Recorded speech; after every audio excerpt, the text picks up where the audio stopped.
Good morning. It's New Year's Day, and already I'm thinking out loud. I'm thinking about rejection and people maybe being too nice and feeling rejected again. Every time you give your all, you could feel like, you know, it's always rejected, maybe from friends, family, a lover, but you just feel like it's never reciprocated in the end. So I think this goes to the self love as well again. Like if you believe that love is hard to obtain, or you have to work hard for love, or find or seek love, then, like I was saying in the part 2 video, the universe will just say, yes, you are seeking love. But if you believe and understand you are lovable, you will find love. You will have that love. So if we meet somebody, or, your friends or family, if you have these sort of relationships and you're always doing your best for them because that's who you are, right? You're a person who will be loyal and give to them. It doesn't mean it's something negative. But you've got to have limits. This is what we talk about with healthy borders, right?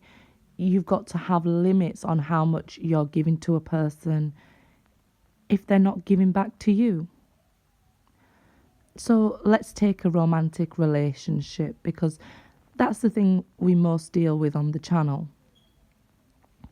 So if two people are quite giving or quite needy, then that relationship can work because there's the balance of the giving and the needy and their needs being met, right?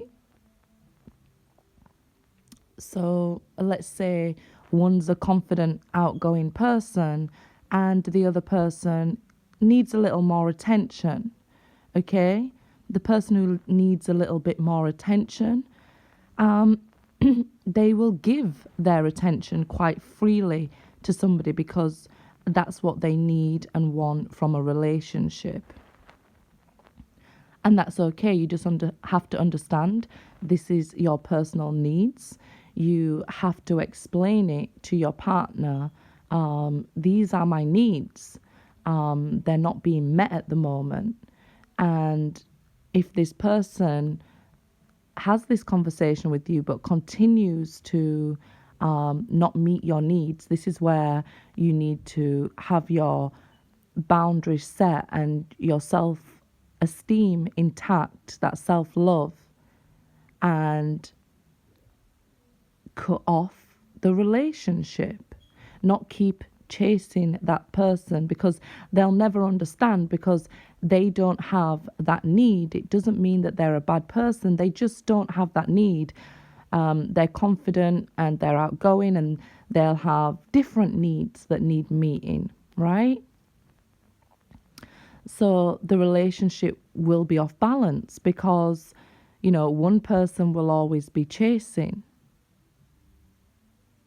So this is where we need to meet people on our same vibration with similar needs to meet our needs. First, I would always suggest getting yourself to a place where you love yourself and you know you're lovable and you know you're worthy of love and, you don't have to chase love.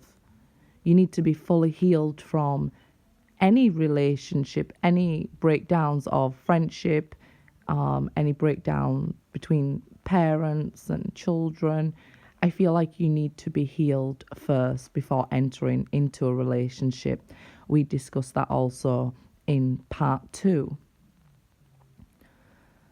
So Like, if you feel like you're always the person to build up somebody's confidence, make them shine like a star, and then, you give them that confidence and then they leave.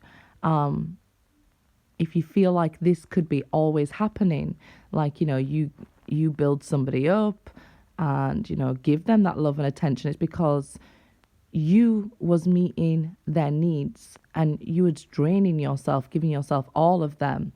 And because you had them with you, that codependency, you just needed them with you to feel like your needs were being met, right? So that codependency, that's why codependency, we call that devil energy, because it will never work, because the person will become independent and confident, right? And then they'll leave because, again, the relationship becomes off balance, right? So if in the beginning you're teaching somebody to meet your needs, because you're a sort of person that's always going to be giving and meeting their needs, then you won't end up so drained. If you're scared to cut it off in the beginning, it's just going to hurt you more in the long run, right?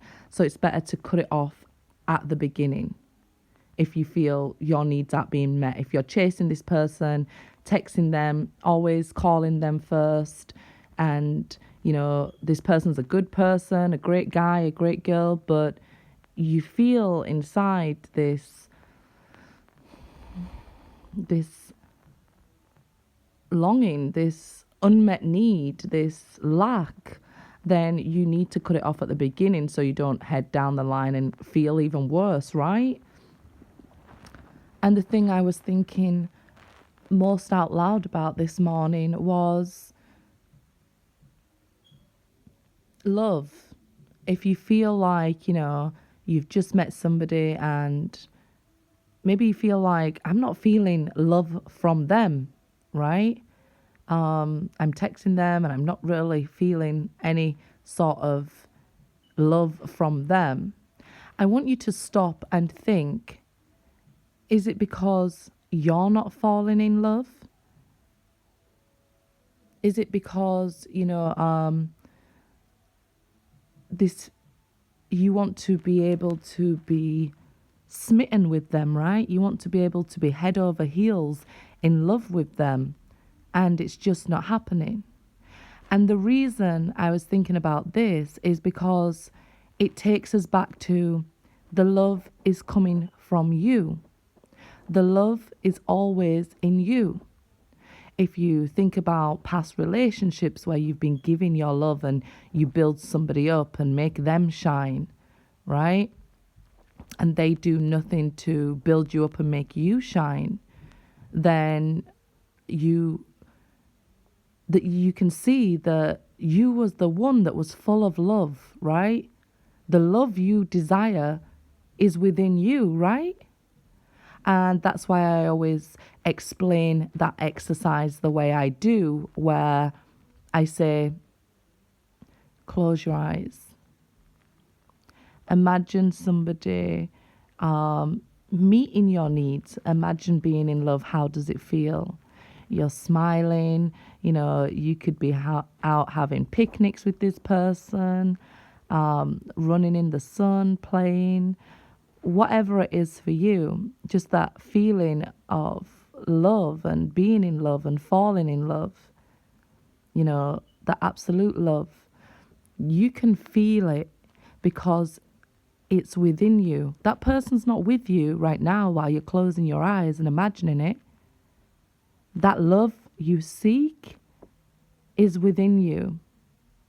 So, getting into new relationships,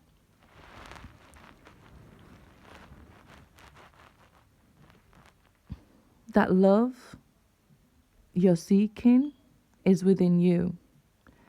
So understand you're lovable. Understand this person is not the only person in the world who can meet your needs. Just be open to other love.